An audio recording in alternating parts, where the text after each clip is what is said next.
हरे नमः. श्री वादिराजाचार्य कृष्णाचार्य वरखेडकर यांच्या प्रवचनांच्या मालिकेतील श्रीमदानंद तीर्थ भगवत पादाचार्य प्रणीतम श्रीमद भगवद्गीता भाष्यम द्वितीयोध्यायः श्लोक 48.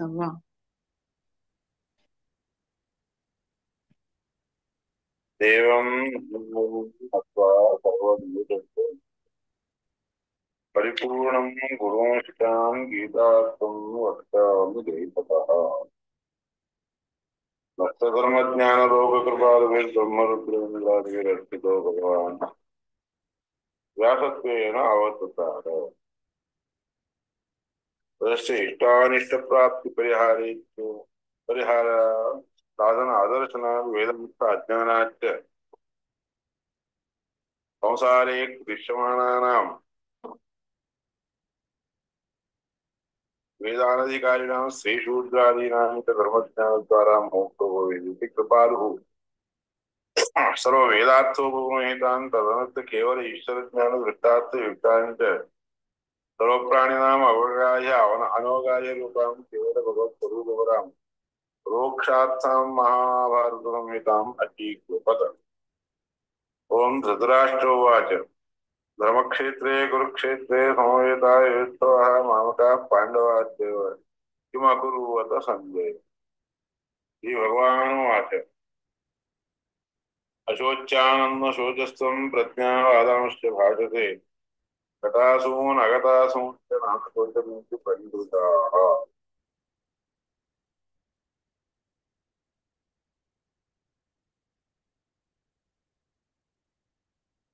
दूरेण ह्यवरं कर्म बुद्धौ बुद्धियोगात् धनञ्जय बुद्धो शरणमन्विच्छ कृपणाः फलहेतवः।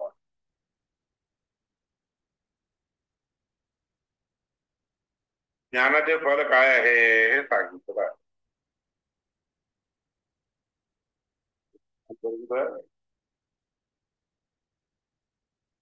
योगस्थः कुरु कर्माणि संगम त्यक्त्वा म्हणून सांगितलं. योगस्थः उपायस्थः संगम फलस्नेहं त्यक्त्वा तथैव सिद्ध्यसिद्ध्योस्तमो भूत्वा तथैव च मयोक्तो योगः तस्य योगाय युज्यस्व. योग करण्यासाठी तयार राहा. दूरेण इति बुद्धियोगात ज्ञानलक्षणात उपायात. बुद्धियोगात म्हणजे बुद्धीच्या योगाने म्हणजे ज्ञान कार्याने. ज्ञान कार्य नावाचा एक उपाय असतो. सारखं ज्ञान प्राप्त करून घेणं हा एक उपाय आहे ना, त्या उपायाला लागो. दूरेण म्हणजे अतीव. दूरेण ही अवरं कर्म. अवर कर्म म्हणजे अयोग्य असणार असं जे कर्म आहे. अवर म्हणजे लहान लहान सहान असणारं कर्म. दूरेण दुरूनच हे धनंजय बुद्धीच्या उपायाने. बुद्धीच्या उपायाने म्हणजे काय? ज्ञान लक्षण ज्ञान नावाच्या उपायाने. हे धनंजय दूरेण ह्यवरं कर्म बुद्धियोगात् धनंजय बुद्धो शरणमन्विच्छ कृपणाः फलहेतवः. दूर ठेवून घ्यावं कर्म सगळे. बुद्धो शरणमन्विच्छ बुद्धीला शरण जा. कृपणाः फलहेतवः जे लोक कृपण असतात की नाही ते फलाच्यासाठी म्हणून धावत जातो. दूरेण अतीव अतो अतो बुद्धो शरणं ज्ञाने स्थितिम म्हणजे बुद्धीच्या शरणामध्ये जावं. म्हणजे काय? ज्ञानामध्ये स्थिर होऊन राहावं. म्हणजे ज्ञान प्राप्त करून घेण्यासाठी स्थिर होऊन राहावं. कर्म करणाऱ्या लोकांना फल पाहिजे म्हणून याकरता त्या फलाच्या अपेक्षेने जाणारे लोक असतात. काही लोक कर्माच्या मागे लागलेले असतात. म्हणून कृपणाः फलहेतवः. कृपणाः म्हणजे काय? जे करूनही ते करायची इच्छा घेणारे फलाची अपेक्षा करू नये पण त्या फलाची अपेक्षा करणारे लोक ते सगळ्या फलहेतवः. फल हे कारण कुठल्या श्लोकापासून येत आपण? कुठल्या श्लोकामध्ये चाललंय? 49. स्पष्टयति. योगस्थ एक झालं. आणि दुसरं म्हणजे दूरेण इहवरं कर्म म्हणून झालं. दूर करावे शक्यतो. ज्या लोकांना फलाची इच्छा असते ना, कृपण लोक म्हणजे काय, अपेक्षा बाळणारे कृपणा, तसं लोक फल फल मिळावं या उद्देशाने चालत असतात.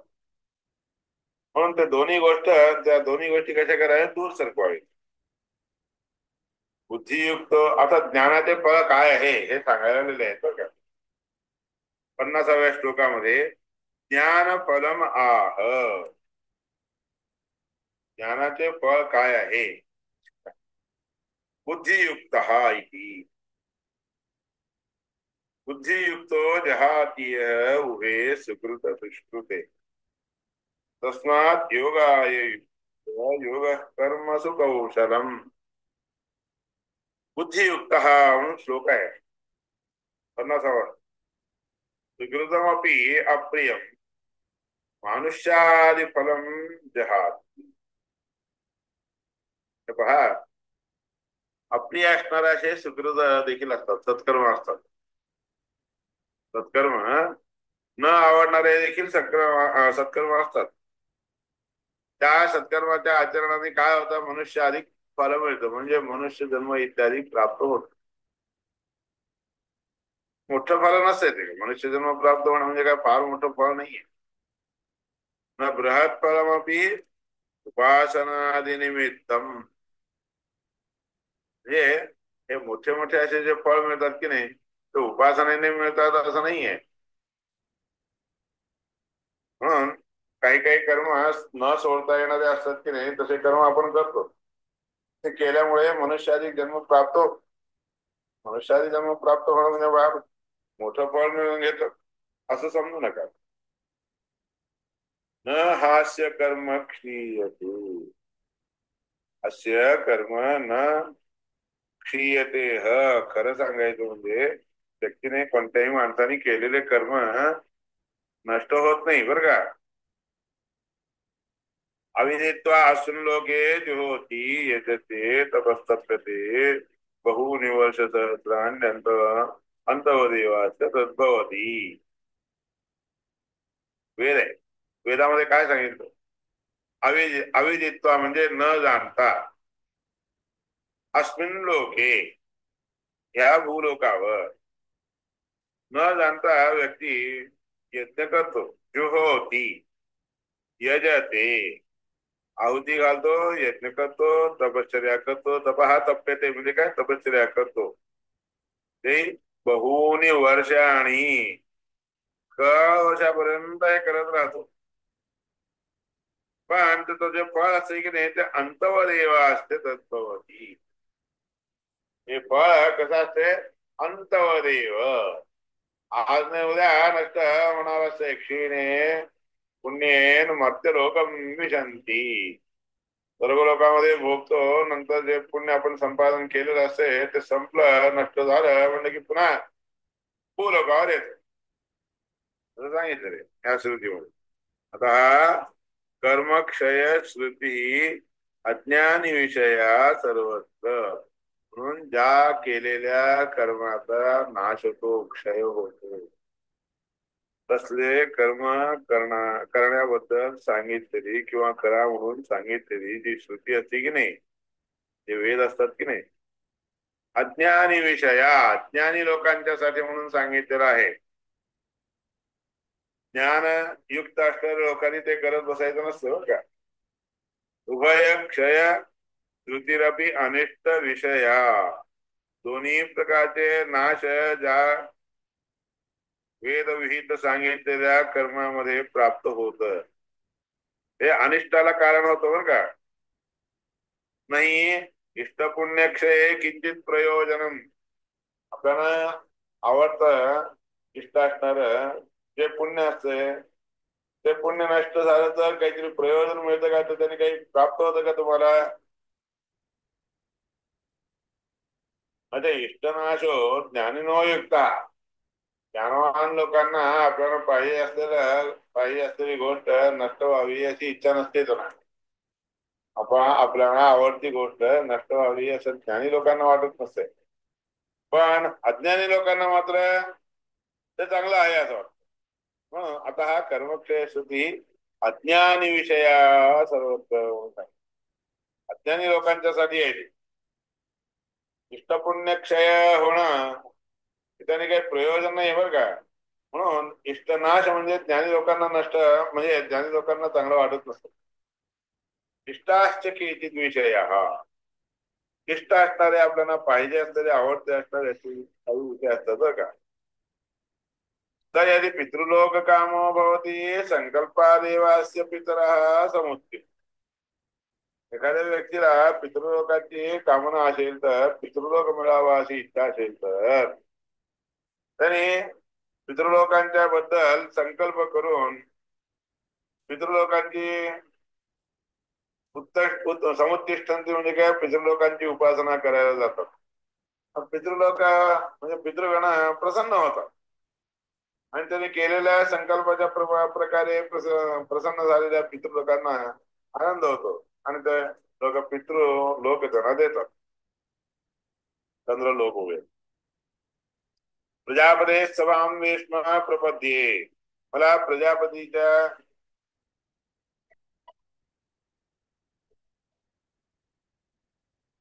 प्रजापती म्हणजे ब्रह्मदेवाच्या सभेमध्ये मी राहावं जावं बदलावं अशी काही लोक इच्छा करतात.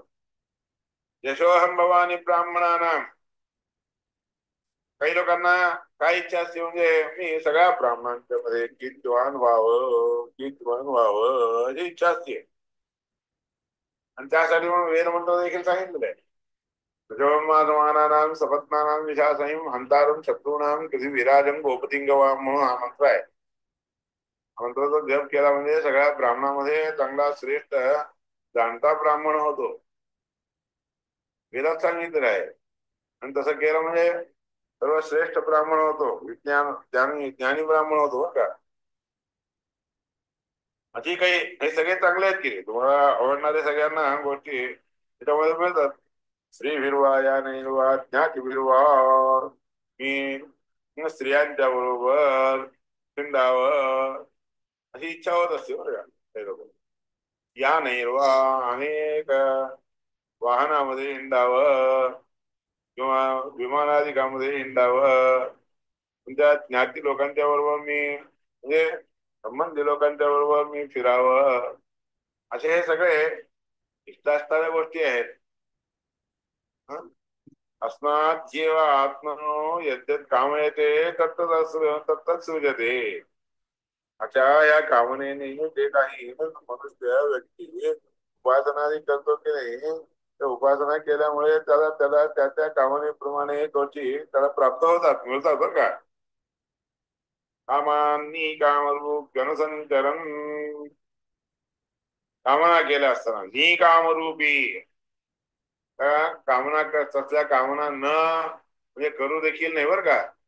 न करण्याजोगे जे असे कामना असतात की नाही तशी कामना तो करतो आणि ते भोगतो. तो भोगण्यासाठी मग संचार करतो इकडून तिकडं तिकडून इकडं.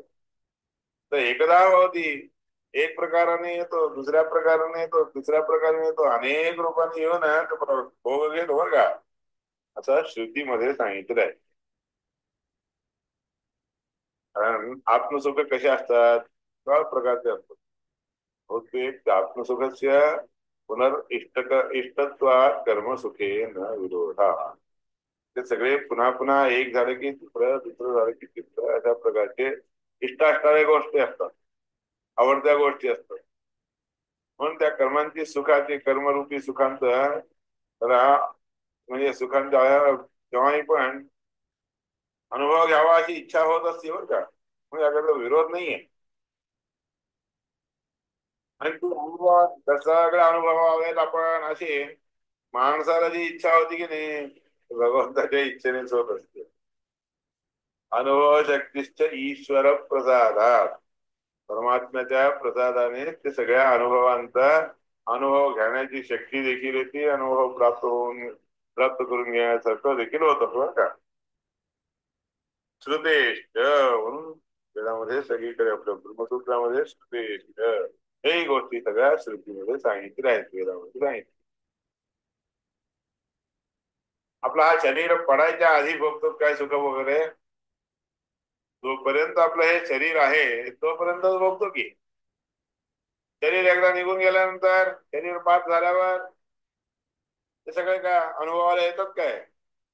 जोपर्यंत शरीर आहे तोपर्यंत तुम्हाला परमात्म्याच्या अनुग्रहाने किंवा शक्तीने सगळे अनुभवायला मिळतात, मेल्यानंतर मिळत नाही. तत्र पर्येती, तो त्या ठिकाणी त्या भूलोकावर सगळीकडे फिरतो. एकदम आनंदमय आत्मा म्हणून संक्रम्य आनंदमय असणाऱ्या परमात्म्याच्या अनुग्रहाला पात्र होऊन, अनुसंक्रम्य म्हणजे परमात्मा त्यांच्यामध्ये राहून करून घेत असतो बरं का. त्याआधी उत्तरत्र श्रवणात म्हणून परमात्माच हे सगळे करवतो.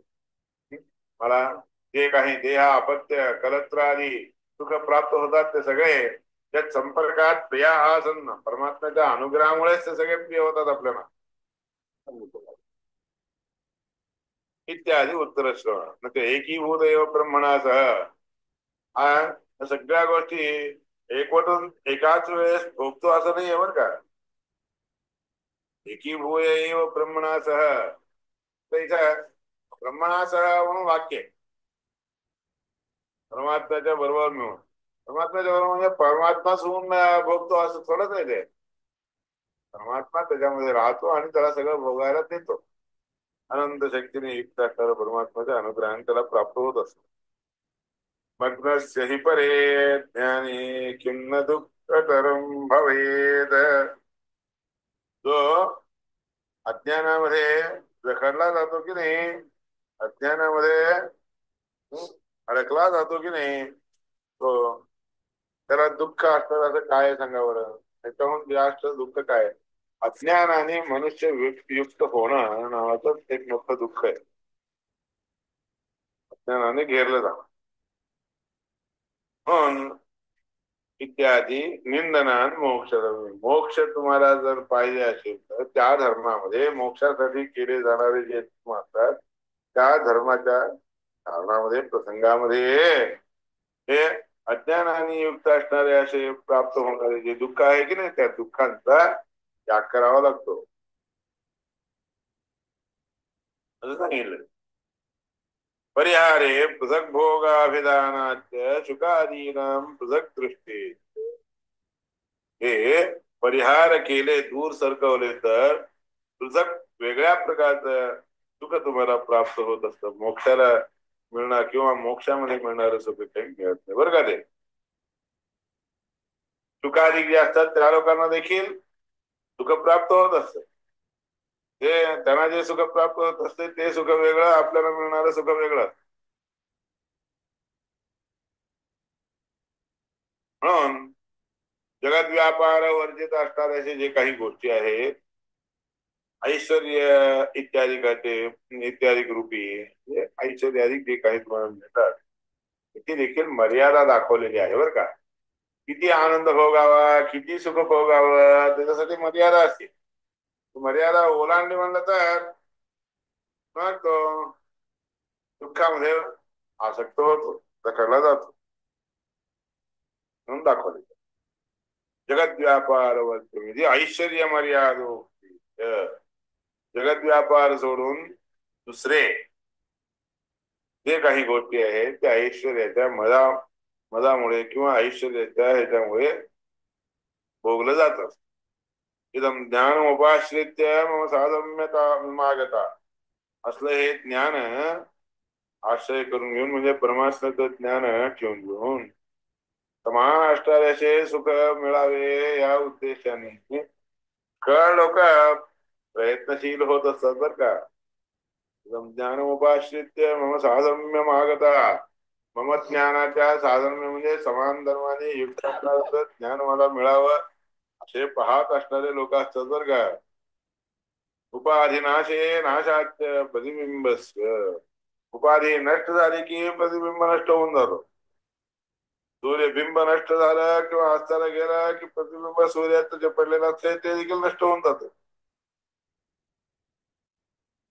हे पहा, सगळं एके ठिकाणी समाविष्ट झालेलं असं जे ज्ञान आहे तसं काही नाही. सगळे ज्ञान वेगवेगळे असतात. आनंदाधिक अनुभवामध्ये आणून देणारे ज्ञान वेगळे असतात. अजून काही गोष्टीचे जे ज्ञान असते ते वेगळं असतं. भगवत विषयक ज्ञान असते ना ते मात्र वेगळं असतं. सगळ्याच्या सगळ्या त्या ज्ञानाला सोडून ते आहेत. म्हणून मनुष्याने कोणतंही काय सोडावं काय करावं हे जाणून घ्यावं लागतं. बुद्धियुक्तो जहाती म्हणून सांगितलं. लोक काय सांगितलं तुमचं? बुद्धियुक्त हा बुद्धीने युक्त हो, ज्ञानाने युक्त हो. तर कोणत्या प्रकारचं ज्ञान? अनेक प्रकारचे ज्ञान असतात. त्याकरता सगळ्या कोणत्याही ज्ञानाला बाळगून तुम्ही सुख किंवा दुःख परिहार जे आहे, सुख प्राप्त किंवा दुःख परिहार करण्याच्यासाठी लागून उपयोग नाही. काही सुख प्राप्त म्हणजे तुम्हाला जे सुख होतात की नाही, प्राप्त होतात की नाही, ते सुख कसे असतात? बंधाला कारणीभूत असतात, संसार बंधनाला कारणीभूत असतात. म्हणून तुम्ही सुखप्राप्ती तसल्या सुखप्राप्तीची इच्छा करून बुद्धियुक्त म्हणजे बुद्धीने ते देखील जाणूनच करावं लागतं तुम्हाला.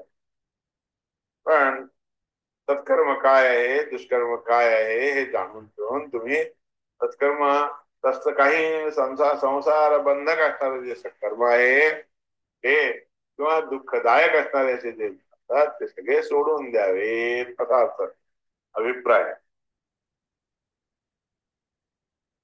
न त्या एकीभूतस्य पृथक् ज्ञानीमानं पश्यामः.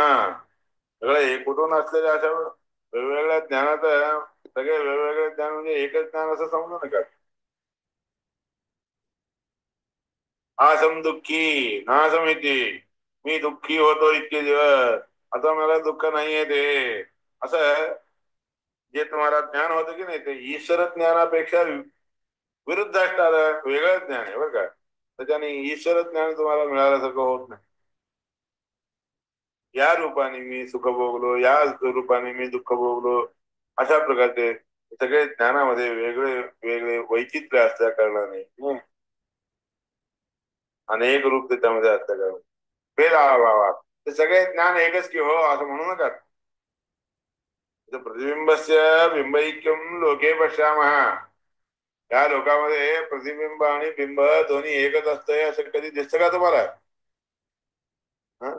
जे पाण्यामध्ये पडलेलं प्रतिबिंब असते ते प्रतिबिंब काय, आकाशामध्ये असणारं सूर्य काय, दोन्ही एकच असं वाटतं काय तुम्हाला? असते ते भिन्न आहे, हे भिन्न आहे. म्हणून प्रतिबिंबस्य बिंबैक्यम लोके पश्यामः उपाधिनाशे मानुंबा. तेव्हा उपाधी नष्ट होती याबद्दल काही प्रमाण आहे का? काही नाही. मग्नस्यै परे अज्ञाने म्हणून सांगितलंय मग्नस्यै परे ज्ञाने. मागे जे सांगितलं वाक्य परे अज्ञाने, त्या परविषयक असणाऱ्या परमात्म्याच्या अज्ञानाने जेव्हा कोणी मग्न होऊन जातो तसला व्यक्ती सुखी कसा होऊ शकेल बरं? असं आहे. जे दुःखात्मक ते देखील एक प्रकारचं दुःखच आहे. यावर आत्मभावित्वात इति उपाधिनिय नित्यत्वाभिधानात. जोपर्यंत तुम्हाला परमात्म्याच्या बद्दलची भावना आहे तोपर्यंत तुम्हाला हे सगळ्या उपाधी असतात, ज्या उपाधीमुळे तुम्हाला कर्म करावे लागतात. आणि ते कर्म सुख देणारे काही असतात, दुःख देणारे काही असतात. ते सुख देणारे कर्म म्हणजे परमात्मा साधक असणारे असतात असं समजू नका. म्हणून ते सगळे वेगळे असतात. काय हो आम्ही तर सुखी आहोत की, मग मोक्षामध्ये तसलं सुख मिळत असेल तर मग तिथं काय जायचं का? इथंच मिळतं की वाटायला लागतं. म्हणून ते सगळे विरोध होऊन पाहिजे, विरुद्ध असणाऱ्या गोष्टी आहेत. अथो अन्य वचनम प्रतीयमानम अगदी औपचारिक वारंवार दिसून येणाऱ्या गोष्टी उपचारतः दिसून येत असतात. माणसाला सुखाची अनुभूती थोडी झाली तर अरे असं सुख इथं मिळतंय, मग ह्याच्यापेक्षाही उत्तम असणारं सुख मोक्षामध्ये असतंय म्हणल्यावर मग तसल्या मोक्षासाठी आपण प्रयत्न करावा बरं का म्हणून वाटत. परमात्म्याने हिचं देखील काही दुःख सुख दाखवून दिलेले आहेत. काही दुःख इथं देखील दाखवून दिलेले आहेत. म्हणजे नरकामध्ये जे प्राप्त होत असतात की नाही तसले दुःख या भूलोकावर तुम्हाला दाखवून दिलेले असतात. पण असले दुःख भोगण्यासाठी त्या नरकाला जाऊ नये बरं का म्हणून वाटावं. नंतर असले सुख हे जे आपण सुख भोगत आहोत ज्ञान वा स्त्री विस्त इत्यादी म्हणले की नाही तसले जे सुख आहे तसले सुख आपल्याला ज्या ठिकाणी मिळू शकतात तसलं लोक आपण पाहून घ्यावं. पण त्या सुखामध्ये काय असते दुःख मिसळलेलं. मोक्षामधलं जे सुख असते की नाही त्याच्यामध्ये दुःख मिसळलेलं नसते. म्हणूनच त्यांनी सांगितलं अतिशयित होणं जे ते दुःखाला कारणीभूत होत. यावद आत्मभावित्वादी त्रिपादी नित्यत्वाभिधानाच्या तो अन्य वचन प्रतीयमान होते औपचारिक म्हणून दुसरे जे सुखाबद्दलची गोष्टी आहेत त्या औपचारिक आहे. ते भगवंतांनी दिलेले जे भगवंताकडून देणारे जे काही दिले जाणारे जे काही सुख आहेत की नाही सगळे सुख हा सुखापेक्षा भिन्न आहे वेगळेच आहे असं नारदांनी सांगितलं. प्रत्येक शाखेमध्ये एकधा इत्यादी भेदेन प्रतीयन्ते. तो एक प्रकारे असं भोगतो तो अजून एक प्रकारे भोगतो अशा प्रकारे अनेक प्रकार असतात त्याच्यावर. मोक्षामध्ये जे सुख असते की नाही त्याच्यामध्ये अनेक प्रकार नसतात. विरोध हेतू युक्तिमतामेव बलवत्वम.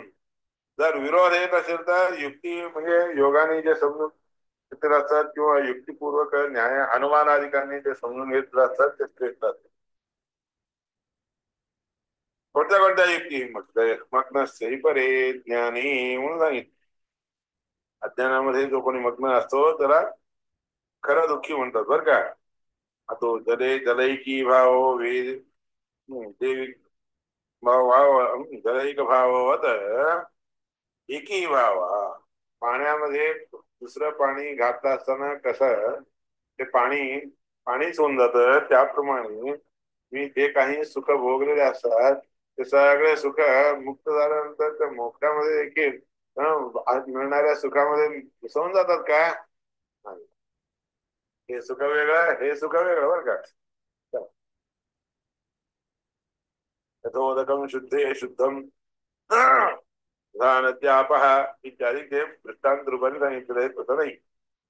तत्रापि अन्योन्यात्मकत्वे बुद्ध संभव ते दोन्ही एकच झाले तर मग वृत्ती होऊ नये.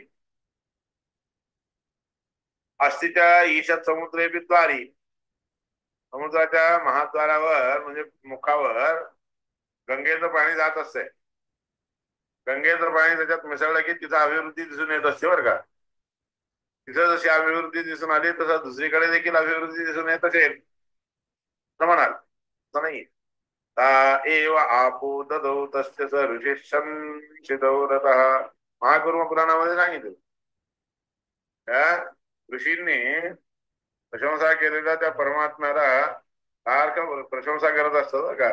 प्रशंसा करणं नावाचाच एक त्यांना एक नियम असतो त्या ऋषींचा सप्त ऋषींचा. ताएव हा त्या सप्त धारेने वाहणारी जी गंगा नदी आहे की नाही त्या गंगा नदीच्या पाण्याने सगळे संशयित व्रत असणारे ऋषीगण अर्घ्य देत असतात. ते लोक अर्घ्य देणारी पद्धत देखील आहे.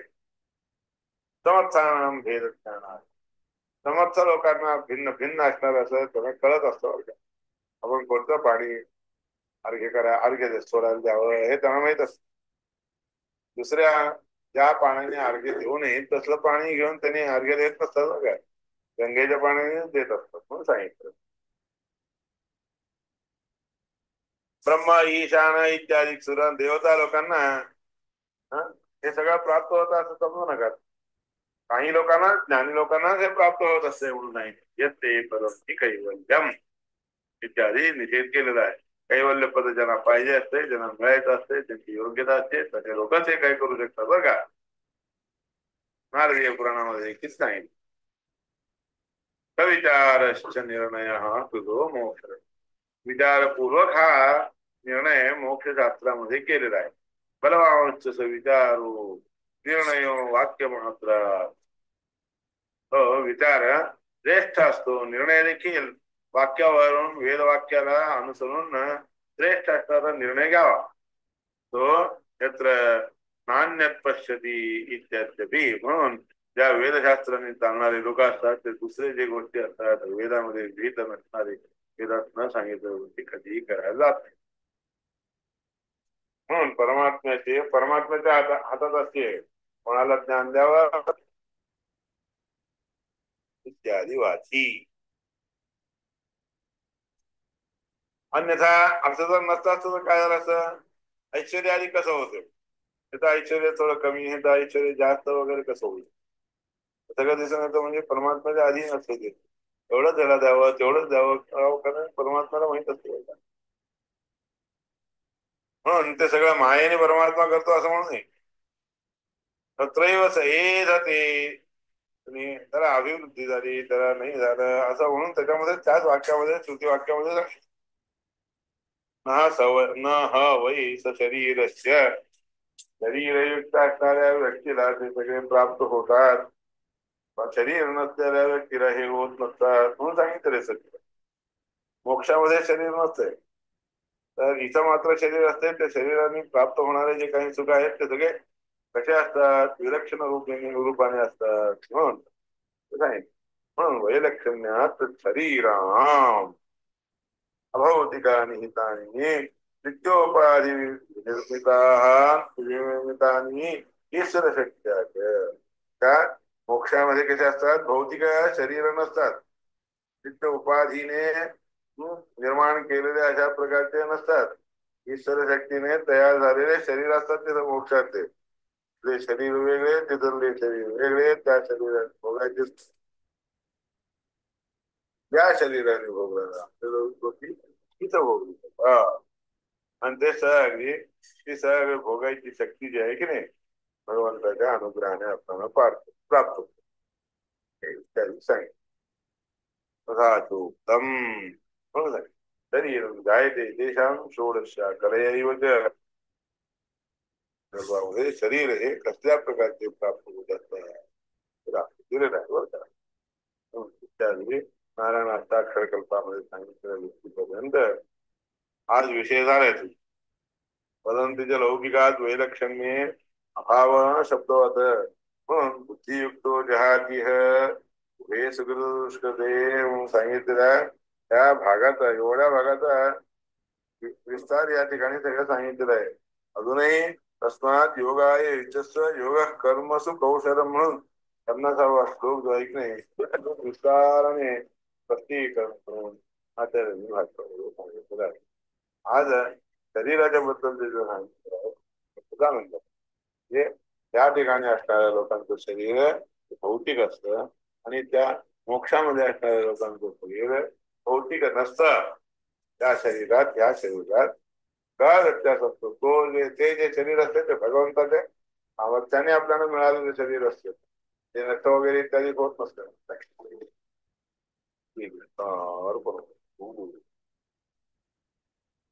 एकूण नारायण अष्टाक्षर कल्पापर्यंत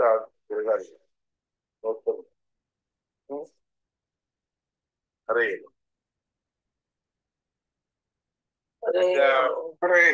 बरोबर